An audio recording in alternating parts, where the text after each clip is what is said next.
Ustoz 1 minut uzr gapinglarni bo'ldim. Xullas bitta mavzu bor edi. Shohruh aka, ana gaplashgan temamiz. Maskiz saqoning iltimos. Mana shuni. O'rgatgan narsalaringiz bo'yicha 4 oy statistikani olib bordik. 4 oy ichida 450% ko'tardik. Zo'rmi natija? Zo'r degani. Xo'p, copy tradingga, socialga dabro berasizmi?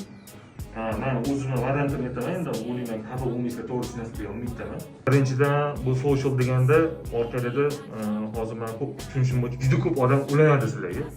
Xotirjamligini paydo qilish uchun kelib bitta variant qilamiz. Agar variant qilganimizda o'zi 500 400 qilaydi. Ko'rsatsalar yo'q. Yo'q, realmi? Yo'q, sizlarga ishonaman. Hozir syomkadan keyin ko'rsatamiz. Qanday qilamiz? Bitta variant 500.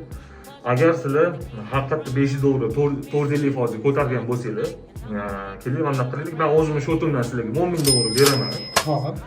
Shu $10,000 menga sizlar mayli 450 300 demayman. Birga bir qilib beringlar.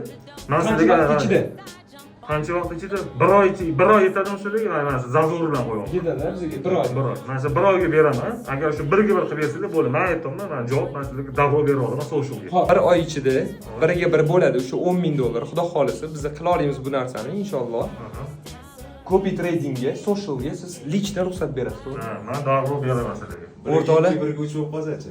Oy. Men bergan shotda birga uchib qo'ysanglar, to'g'rimi? Men bergan shot. Endi mana kelishamiz.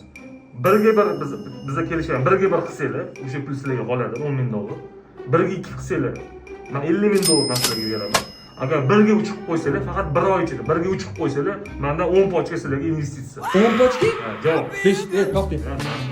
Keling so'z. Mana biz trader qo'llari motivatsiya olishlik uchun duoda bo'linglar. Bu narsa xudo xolisa o'xshasa, не только ustoz auditoriyalariga, также butun O'zbekistonga manfaatli bo'ladigan narsa bo'ladi. Qani ketdi unda bosamiz gazini.